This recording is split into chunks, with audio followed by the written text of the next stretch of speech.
Kababayan, sa linggo na to, simula 3 p.m., muling mag-iipon-ipon at magsama-sama ang mga taga-suporta ni ex-President Rodrigo Duterte sa Rizal Park sa Davao City para sa Pray for PH rally. Ito na nga po, magsama-sama yung mga Rodrigo Duterte supporters para na rin sa mapaagang pagpapalaya sa kanya. Yun ang kanilang purpose. Police office Noise, andang na tumang for the prayer rally nga ikandak diri sa Rizal Park. Dili lang ang DCP o panghatag usip na ana karong domingo ma'am, kundi daghan si paniguro sa ato ang city director ma'am no nga mahuman ang maong event nga successful ug walay ma-encounter ng problema. Simula alas 3 ng hapon ngayong linggo, muling mag-iipon-ipon ang mga taga-suporta ni dating Pangulong Rodrigo Roa Duterte sa Rizal Park sa Davao City para sa isang prayer rally. Ayon sa DCPO, nakalatag na ang seguridad at nakahanda na rin ang mga police personnel at auxiliaries na ide-deploy ngayong linggo para matiyak ang seguridad ng prayer rally. Inihayag ni Police Captain Hazel Tuazon, wala naman silang natatanggap na anumang banta sa seguridad base sa kanilang intel monitoring. Pero dili lang gyapon ta magkumpiyansa ma'am no, bisan pang safe ang ato ang sila sa Davao, ato lang gyapon giawag ang mataguta kanato nga magbinantayon gyapon sa ato ang palibot. Ayon sa Davao City Police Office, ang Pray for the Philippines rally ay inaasahang dadaluhan ng 50,000 individual na ang parehong panawagan ay hustisya at mapalaya na ang dating Pangulo matapos ang 6 na buwan mula nang siya'y dalhin sa The Hague. Nais ding ipakita ng pagtitipon ang pagkakaisa ng mga Pilipino at mithiing magkaroon ng kapayapaan at kaunlaran sa Pilipinas. Paalala naman sa lahat ng makikiisa sa aktibidad, iwasan ang pagdadala ng malalaking backpacks, bladed weapons at firearms bilang bahagi ng ipinatutupad na culture of security sa lungsod. Gina-expect na ito nga dili lang sa Davao City ang mga join for the rally. Atong giawag ma'am no, nga motumanta sa balaod nato ulit sa atong Trade Davao, ang ato ang local government city ordinance ma'am, ato lang tumanon, like anti-smoking. Samantala, pansamantala namang hindi madadaanan ng mga motorista ang bahagi ng San Pedro Street, Bolton Street at C. Bangoy Street upang bigyang daan ang pagtitipon. Gladys Tuwag. Wala nang edit-edit, ito ang kwento.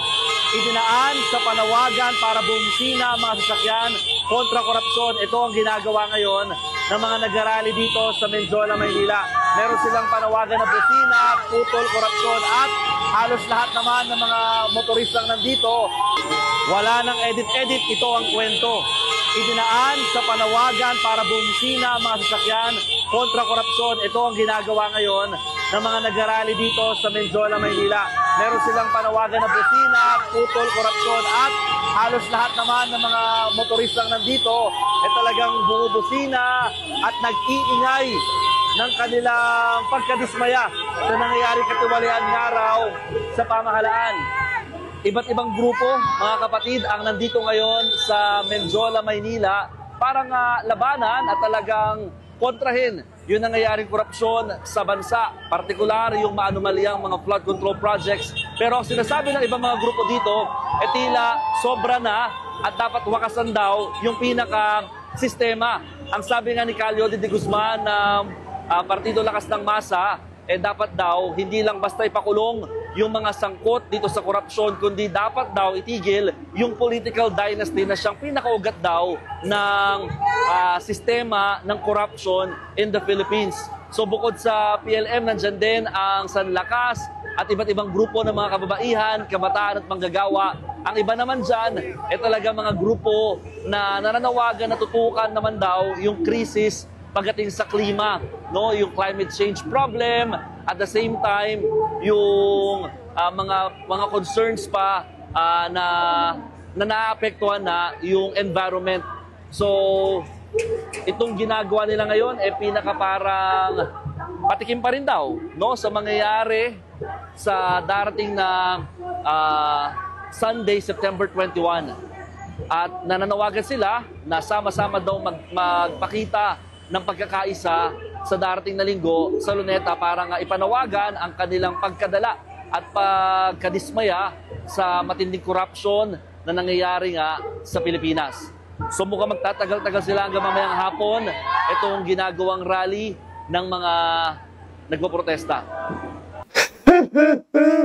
O Mr. President, pagtsatsagat ka na lang ba ng mataang bayan sa mga nangyayaring garapalan na korupsyon sa ating bansa? Para naman wala kang kapangyarihan yan. Patunayan mo na yung sinabi dati ni Pangulong Rodrigo Duterte na isa kang weak na leader. Panagutin mo ang lahat ng kasangkop sa korupsyon na to. Iangat mo ang digdigtad mo, Mr. President. Iangat mo ang reputasyon mo. Iangat mo ang tingin sa iyo ng taong bayan na mga Pilipinong nagtiwala sa iyo. May magagawa ka, Mr. President. Alam mong may magagawa ka. Kayo ang nasa administrasyon dyan. Kaya niyong kidnapin at ipakulong si former President Rodrigo Duterte sa ibang bansa. Ba't hindi niyo ako kayang pauwin ngayon tong si Zaldico dito sa ating bansa para ipaliwanag yung mga scam na nangyayari dito na korupsyon sa flood control? Wala ako reaction sa resignation niya, no? Meron lang akong reaction sa kung ano yung ginagawa ni BBM. Hindi niya dapat hinahayaan yung mga congressman na basta na lang umalis ng bansa o basta na lang mag-resign to evade accountability doon sa mga nakita natin na pag-chop-chop ng budget natin at pagkuha ng pera ng bayan para bumili sila ng mga properties, bumili sila ng mga jets, bumili sila ng properties abroad at lahat nung kanilang na makikita natin sa lifestyle nila. Giit ng pangalawang Pangulo, nananatili ang kawalan ng direksyon sa pamahalaan. Even then, hindi pa nagtutugma yung kanyang reaction sa dapat niyang gawin. Kaya really, truly, our economy is not in the very best weather. Ang ating political stability is down to -2, -3, even -10 siguro. Magulo siya kasi unang-una, walang vision, walang direction, walang plano. Yung nakikita mo, puro sila politika at paninigurado na may pera sa bulsa at yung eleksyon nila sa susunod na darating na eleksyon. Ganon ang makikita mo na ginagawa ng gobyerno. Wala kang nakikita sa gobyerno ngayon na big-ticket projects. Kaugnay nito, naniniwala si VP Sara na ang pagpili kay Isabela Representative Faustino Bojidy III bilang bagong House Speaker ay hakbang lamang ng grupo ni na former Speaker Martin Romualdez at President Bongbong Marcos Jr. So sila lang din yon, sila lang din yan at sila lang din nag-usap kung ano ang gagawin nila at sila lang din ang nagplano kung anong gagawin nila sa 2026 budget because this is all about, number one, the presidential elections of 2028 and the budget of 2026. Kasi inubos naman na nila yung 2025, di ba? So 2026 na pinag-uusapan dito. Dagdag niya ang pagpapalit ng lideratura sa Kamara ay isa lamang umanong paraan upang pahupain ang galit ng publiko laban sa pamahalaan. So yung pagpapalit nila ng speaker dyan ay para lang yan masabi ng mga tao na meron silang ginawa sa House of Representatives sa reklamo at sa galit ng mga tao. Pero ang totoo niyan ay sila lang din yan. Grupo lang din yan ni Martin Romualdez, ni Sandro Marcos, and of course, syempre, papunta na rin yan kay BBM. Ayan, mahal na Pangulo. Narinig mo yung sinabi ni Vice President Inday. Yung gobyerno natin nawawalan na sa direksyon. Pauwiin mo na yan si Congressman Representative Zaldico para ibalik na yung mga pera natin na winaldas nila, yung mga kawatan na yan. At maumpisan na yung mga naantalang mga project dito sa Pilipinas. Unahin muna na natin yung mga kapakanan ng mga Pilipino kaysa yung mga sikmura natin. Ay nako mga kababayan, anak ng tokwa. Ito guys, panoorin natin yung tong payag ni Senator Jinggoy sa pag-interview niya kay Minose. At ito nga, sinabihan na naman siya at biniro na naman ni Senator Marcoleta na, ayan, safe ka na. Panoorin natin, guys. Yan. Hindi ka nagpunta sa aking Hindi tanggapan. rin. Correct? Yes, Your Honor. So lumalabas talaga na wala akong kinalaman kung ano man ang transaksyon ninyo ni Bryce Hernandez. Am I correct? Yes, Your Honor. There, 1 second. 1 second. With the permission of Senator Estrada. Yes, please. So hindi mo kilala si Senator Jinggoy at hindi ka nagdala ng pera sa kanya. Hindi po. Kahit po kay Bryce, wala po akong dinalang pera. So talagang safe ka na. So, ayan guys, nakita nyo, biniro na naman neto si Senator Narcoleta, si Senator Jinggoy na safe na naman. Ay, nako. Ilang beses na po tayong idinadawit. Una sa mga budget hearings, BICAM na, tapos sa GAA. Ngayon naman daw po, nasa unprogrammed funds. Sino po ba ang may kapangyarihan sa unprogrammed funds? DBM? DPWH? Speaker? Senate President? O mismong Presidente? Hindi po tayo ang nagpasok sa unprogrammed funds at madali pong patunayan yan. Lahat ng ginagawa natin, verifiable. Ang mga ebidensya na ibinabato sa atin, hanggang ngayon wala at hanggang ngayon nagkakalap. Ang ordinaryong senador po, wala pong ganyang kapangyarihan. Lahat na lang po, kapag Bulacan daw, kay Joel yan. Flood control, lahat po ng opisyal na sangkot nagsabi na wala po tayo o si Joel Villanueva na kinalaman doon. Kickback daw po na tumataginting na 30%. Ni kontraktor o proyekto, wala din pong maipakita. Ano to? Para bang basta na lang po ako gagawin na punching bag? Sa mga kababayan ko, huwag po tayong magpapadala sa mga nanggugulo at nagpapakalat ng fake news.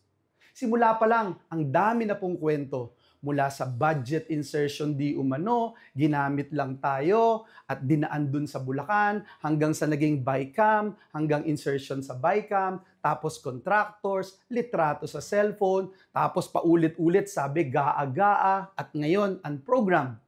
10 beses na po nagbago ang paratang. Pero iisa lang ang katotohanan. Lahat po ito walang laman. Photoshop at narinig daw di umano. Klaro po sa akin, sindikato, may interes sa 2028, may gustong sumikat, at ako raw po ang gustong ialay bilang sacrificial lamb. Huwag po nating kalimutan, nag-umpisa po itong lahat ng ito noong yung name that cannot be mentioned, eminensyon ni Joel Villanueva, si Zaldico, na naglagay ng napakaraming congressional insertion, lalo na sa ating lalawigan sa Bulacan, noong 2023. Dahil po sa pagkakadawit ni Zaldico, nag-umpisa na ang pagkasira at pagbato ng putik sa ating pangalan. Tama na, sawa na po tayo sa paratang na walang pruweba na hanggang ngayon hinahanap pa ang ebidensya laban sa atin. Labanan na lang po natin ito sa tamang forum, sa korte. Ididimanda ko po sila at doon ko din po sila haharapin lahat. Sa taong bayan, wala po tayong tinatago. Hindi po tayo nagnanais mag-abroad. Nananatili po na nakatutok tayo. Ayan po guys, narinig po ninyo yung payag ni Senator Villanueva regarding about dito sa pagkakadawit niya na kasabwat po siya dito sa mga corruption dito sa ating gobyerno. Kaya ikaw, Congressman Zaldico, umuwi ka na para ipaliwanag kung sino-sino talaga yung mga nasasabit. Hindi yung nadadama yung mga iba't ibang mga nakaupo dyan na hindi naman po dapat nadadamay at ginagawa lang nila yung kanilang mga trabaho. O mga kababayan, hanggang dito na lamang po ulit. Kita-kita po ulit tayo sa susunod na mga videos. Huwag nyo palang kalimutan i-like, subscribe at i-share ang ating mga videos at nang sa ganon mapapanood din po ito ng ating mahal na kababayan dito sa Pilipinas at sa ibang panig po ng mundo. News That Matters po. Maraming salamat and God bless.